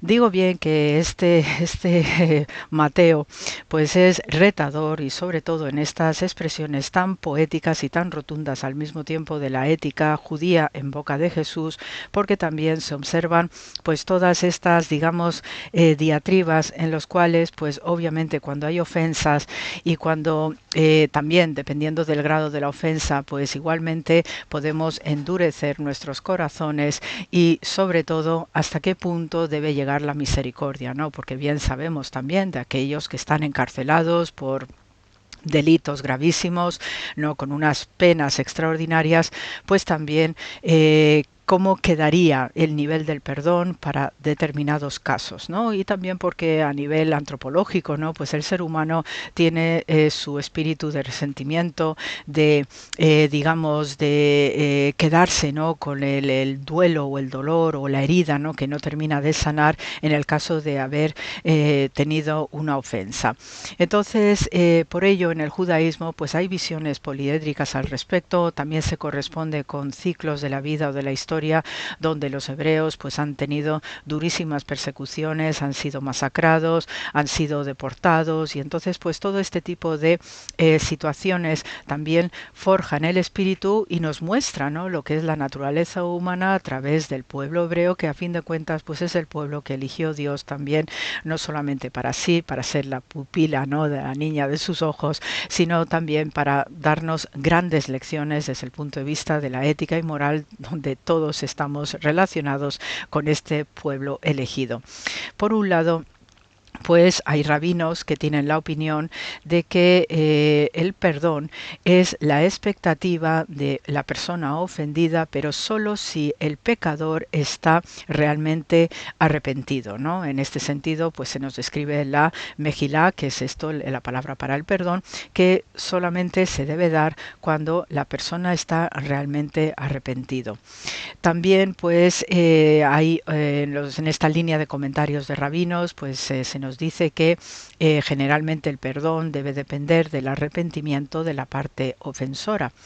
Y también, pues, en un discurso algo más extenso, pues se nos dice que si el ofensor nunca admite su falta, incluso si ha cumplido una condena de prisión, no se ha dado el primer paso para reconciliarse y no se puede legítimamente exigir perdón a las víctimas, si bien las ofensas graves probablemente no deberían perdonarse sin un intento sincero de reconciliarse. Uno podría ser propenso a perdonar ofensas menores sin dicho proceso, tanto como una forma pragmática de seguir adelante con la vida y posiblemente de restaurar una amistad, como también expresión de la exigencia religiosa de imitar a Dios. Sin embargo, este perdón gratuito se vuelve más difícil de justificar a medida que la ofensa se agrava. Entonces, la justicia de Dios parece ser el atributo divino que debemos emular, y en esto pues hace una conexión directa en este comentario con el gran sabio Gilel, que es contemporáneo a Jesús y responsable también de ese mandamiento del ama al prójimo como a ti mismo, ¿no? En este sentido, pues tenemos a veces dificultades en consensuar en qué consiste el perdón o cómo debemos articularlo, y tenemos también pues lo que es la interpretación jurídica del perdón, ¿no? Y en este sentido también hay visiones alternativas que forman parte, ¿no?, de una larga trayectoria igualmente de la ética judía, y especialmente para garantizar la paz entre hermanos, la paz social, la paz de una nación. Y también tenemos aquí a otro gran rabino, a Yosef Karo, que tiene su formidable sinagoga en Safed, al norte del mar de Galilea, muy cerca de Kefarnaum, muy cerca de Tiberíades, y en su obra Shulchan Aruch, pues dice: está prohibido que el ofendido sea insensible al perdonar, pues esta no es la costumbre de los judíos. Más bien, una vez que el ofensor le pida y le suplique una o dos veces y sea evidente que se ha arrepentido de su pecado y se arrepiente de sus malas acciones, debe perdonarlo. Y todo aquel que se apresura a perdonar es digno de alabanza, y el espíritu de los sabios se complace en él. Aquí, en esta visión alternativa, ¿no?, de Yosef Karo, pues también tenemos que cuando la parte defensora se ha ganado nuestro perdón, debemos apresurarnos a ofrecérselo, y esta disposición a perdonar puede no ser estrictamente necesaria, pero sin duda es loable, y de ahí que se diga que cuando se producen estas actitudes, ¿no?, de velocidad en el perdón sin ningún tipo de condiciones, pues hay un refrán entre los judíos que dicen que los sabios o los ancestros están complacidos, ¿no? El objetivo del perdón con la rapidez, e incluso cuando se tiene esas ganas, esa voluntad amplia de perdonar, demuestra el grado de compasión y la generosidad del espíritu, según la costumbre de los judíos, ¿no? Todos estos añadidos que os pongo, pues son los comentarios que nos ofrecen los sabios, ¿no? También hay otros textos halágicos, ¿no? La halajá, pues es la que establece, ¿no?, las normas, los estatutos de la ética judía en general, y nos dice un texto que el que hiere a su prójimo, aunque el que hizo daño no haya buscado perdón de la parte agraviada, la parte agraviada, no obstante, tiene que buscar misericordia para él, ya que dice: entonces Abraham oró a Dios y Dios sanó a Abimelech, tal como hace la referencia de Abraham en Génesis 20. Y aquí tenemos el texto rabínico de este párrafo que os acabo de leer, de el Baba Kamma, que es uno de los tratados que tenemos en el Talmud. En este sentido, pues buscar misericordia para quienes nos hacen daño no es solamente un sinónimo de perdón, pero sí es muy parecido también, ¿no?, en cuanto a la actitud. De este modo, pues el perdonar con prontitud y con rapidez se nos indica que hemos superado, ¿no?, esa capacidad de tener rencores, de tener resentimientos, y esto también se demuestra igualmente en oraciones o en formas, ¿no?, fórmulas tradicionales que aparecen recogidos en los libros de rezos judíos, que se suele recitar o rezar antes de irse a la cama. Entonces, tomad nota de esta curiosa plegaria por la que se dice: por la presente perdono y absuelvo a cualquiera que me haya enojado o provocado o haya pecado contra mí física o financieramente, o al no darme el debido respeto, o en cualquier otro asunto relacionado conmigo, involuntariamente o voluntariamente, inadvertidamente o deliberadamente, ya sea de palabra o de hecho, y que nadie incurra en castigo por mi culpa. Fijaos qué plegaria que se reza por la noche antes de irse a la cama, que esto también supone un entrenamiento, el crear un músculo, ¿no?, físico y espiritual al mismo tiempo, que para la mentalidad oriental es uno, que nos sirve pues para quitarnos esos sentimientos de rencores o resentimientos que podemos albergar porque haya sucedido algo en la vida cotidiana o en relaciones que ya desde hace un tiempo pues vienen siendo difíciles.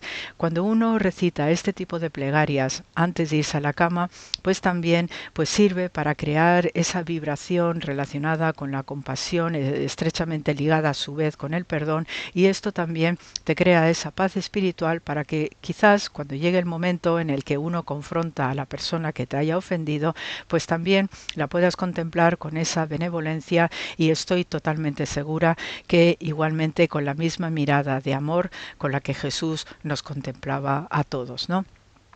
En este sentido, el perdón también está estrechamente relacionada con la teshuvá, con la conversión, porque igualmente cuando perdonamos al prójimo, también esa bondad y esa misericordia que recibe ese prójimo que nos ha ofendido, le sirve a él o a ella para también hacer esa transformación interna y no volver a cometer la misma falta con uno mismo o incluso con otras personas, ¿no?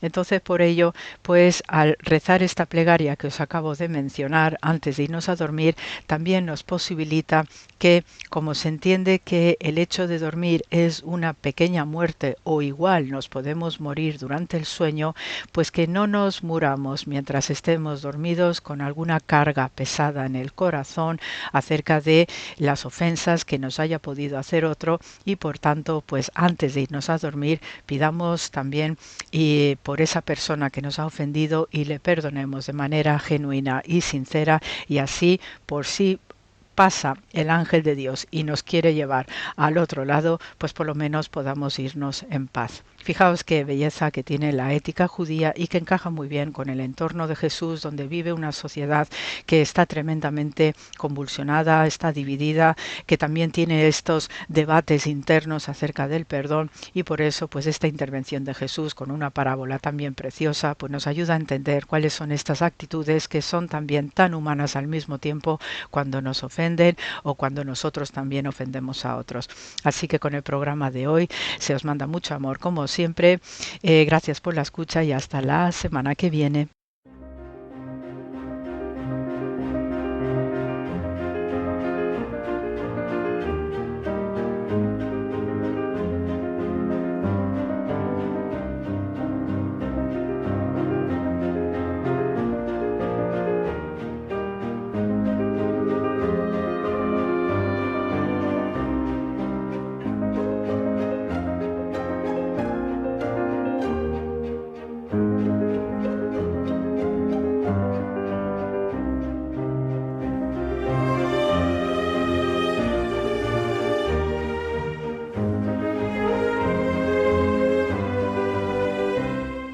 Hay mucha gente buena, con Almudena Delgado.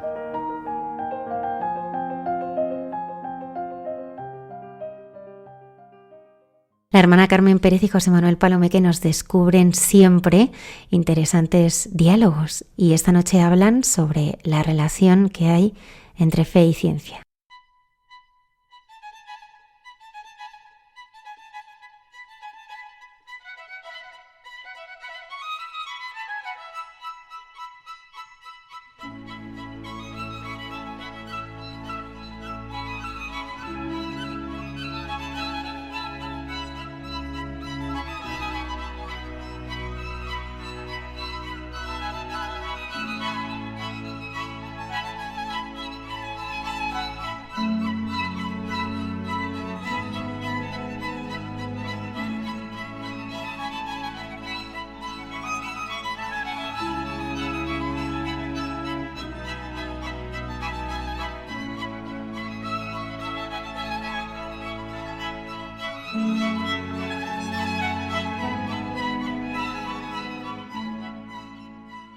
Mira, José Manuel, el primer sorbo de la copa de la ciencia puede ser ateo, pero en el fondo de la copa está esperando Dios.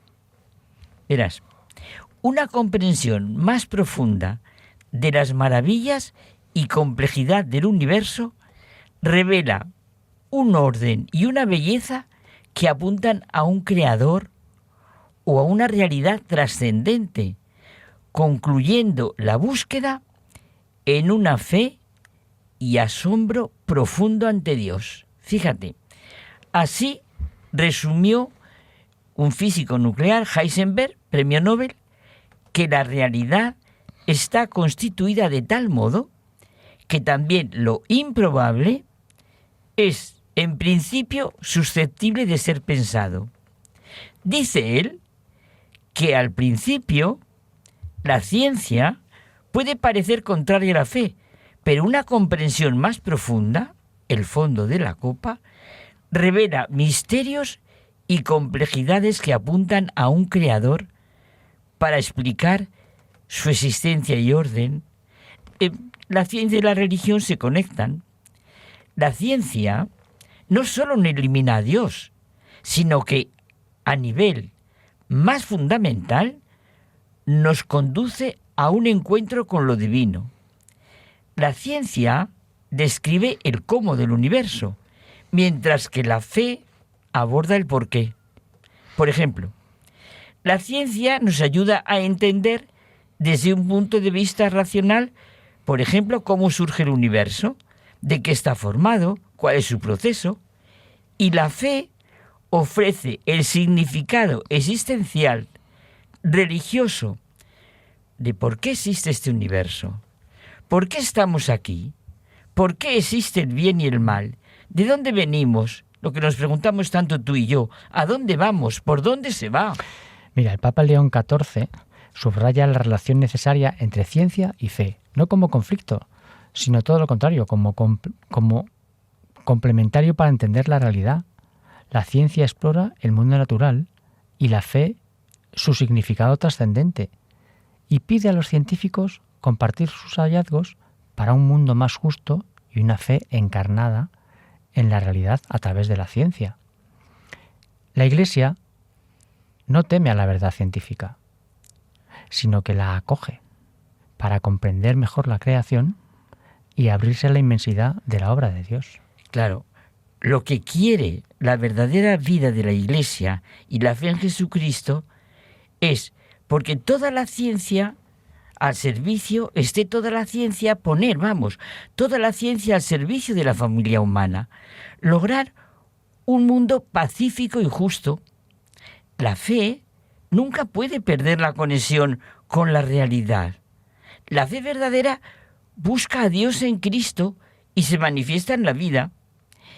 En su carta apostólica, Diseñar nuevos mapas de esperanza, dice, como tú has dicho, el Papa León XIV, que ve la necesidad de conciliar ciencia y fe en la Iglesia Católica. Y mira, cita a San John Henry Newman, que él mismo lo nombró doctor de la Iglesia y ha declarado copatrono de la misión educativa de la Iglesia también junto a Santo Tomás de Aquino.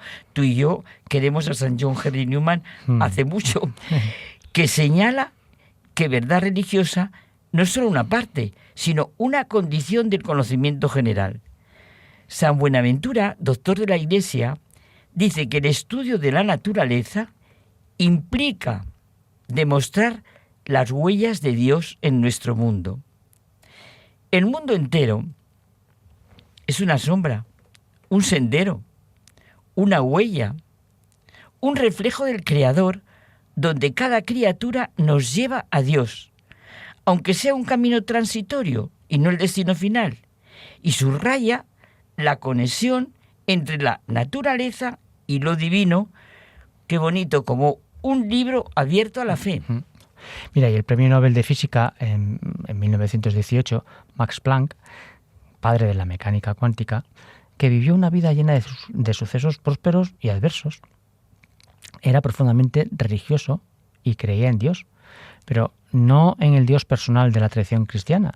Su fe se centraba en una admiración profunda por el orden del universo, viendo la ciencia como un camino hacia Dios, que afirmaba que la mucha ciencia devuelve a Él y que la fe es esencial para la ciencia. Es verdad, es que nunca puede darse una verdadera oposición entre ciencia y religión. Cualquier persona seria, reflexiva, se da cuenta de la necesidad de reconocer y cultivar el aspecto religioso presente en su propia naturaleza, si es que quiere que todas las fuerzas del alma humana actúen conjuntamente en perfecto equilibrio y armonía. Y realmente no es accidental que los mayores pensadores de todas las épocas fueran almas profundamente religiosas, incluso si no mostraban en público sus sentimientos en ese sentido. Bueno, pero yo en este tema es que lo veo necesario, importantísimo, volver una y otra vez con Benedicto XVI. El Papa de la Razón, como le han llamado, que es una figura clave en la posmodernidad, que nos da una visión cierta y clara en temas como lo que estamos hablando, como la fe y la razón, el amor y la relación entre Dios y el hombre. Benedicto XVI es universalmente reconocido como una de las grandes inteligencias del siglo XX y XXI y destaca como un teólogo profundo, intelectual influyente y pensador clave que conectó la fe cristiana con la razón y el mundo moderno a través de sus obras y de su magisterio, porque es visto como un colaborador de la verdad. Colaborador de la verdad fue su lema episcopal y desde luego definió su vida y pontificado. Su dedicación fue plena a buscar y servir a la verdad. Jesucristo en un mundo que lo silencia. Unió tradición y modernidad, demostrando que la fe y la razón no es que no se oponen, sino que se complementan, buscando dar sentido a la existencia humana en un mundo secularizado. Mira, una y otra vez estamos hablando fe y ciencia, y vemos que no se oponen, sino que se complementan para llegar a la verdad. Es este uno de los puntos nucleares de su mensaje, el convencimiento de que todo lo que realmente es racional es compatible con la fe revelada por Dios y con las Sagradas Escrituras. La fe se abre a lo que la razón por sí sola no puede captar, y es ahí donde reside su profundidad. Mira, me estoy acordando de una anécdota, verás, en sus conversaciones con Peter Sebald, pues es esta anécdota la que recuerdo que es muy significativa. Al filósofo Robert Spearman le preguntaron en una ocasión si él, un pensador de renombre internacional, creía realmente que Jesús nació de una virgen y obró milagros, que resucitó de la muerte y que con él se recibe la vida eterna. Le decían que una fe así era típicamente infantil. Y a sus 83 años, el filósofo dio una respuesta que puede ponerse en los hechos de los testigos de Jesús de Nazaret, que nunca dejarán de existir. Dice, pues si usted quiere, así, pues es cierto. Creo más o menos lo mismo que creía cuando era niño, solo que entre tanto he ido reflexionando más sobre ello. Al final, la reflexión me ha confirmado siempre en la fe. Es la única fe madura posible porque es una fe que se atreve a creer lo imposible para el hombre. Y lo simpático es que dijo Benedicto XVI, yo lo diría de manera parecida. Lo más sencillo es lo más verdadero, y lo verdadero es sencillo. La erudición de nuestro tiempo vuelve todo muy difícil y problemático. Y Carmen, es que no podemos olvidar las palabras de Jesús. Nuestro camino, nuestra verdad y nuestra vida. Si no os hacéis como niños, no entraréis en el reino de los cielos. Nos pide la sencillez, la confianza, la relación y dependencia de un niño con Dios. ¿Por qué Dios no puede hacer encarnarse en el seno de una virgen? ¿Por qué Jesús no puede ser realmente el Hijo de Dios, nacido en un pesebre, pasando años silenciosos en el seno de su familia, ser nuestro maestro que vivió, murió y resucitó? Claro. Oye, y sigamos con las preguntas que se están haciendo en nuestro momento. No es competencia nuestra ni posible para el más eminente científico determinar lo que Dios quiere y puede hacer. Tiene que colaborar con su inteligencia y saber al bien, a la verdad, a la belleza. Dios quiso mostrársenos y lo ha hecho, pues como narran los evangelios. Lo improbable, ¿verdad?, decíamos al comienzo, es en principio susceptible de ser pensado. Era Heisenberg el que lo decía. Y sí, el primer sorbo de la copa de la ciencia puede ser ateo, pero en el fondo la copa está esperando a Dios. Bueno, y la afirmación de Benedicto XVI es que él lo ve así con toda su razón. Solo en el momento en que se conoce la inaudita grandeza del conjunto, la mirada se extiende más allá y surge la pregunta por un Dios del que proviene todo. Claro, es que Jesús es el Redentor, el Salvador, el sanador de toda la humanidad. Él hace posible y de manera visible la belleza del mundo, del hombre y del sentido de la vida. Pues sí, el primer sorbo de la copa de la ciencia...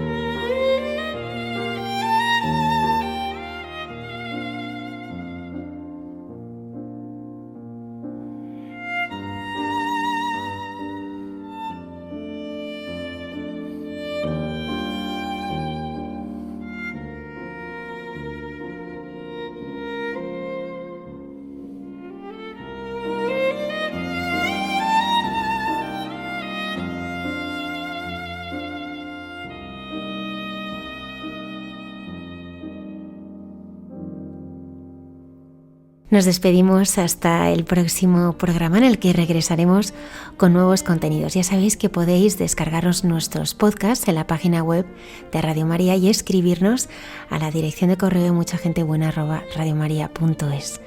Muchas gracias por acompañarnos y hasta la próxima semana.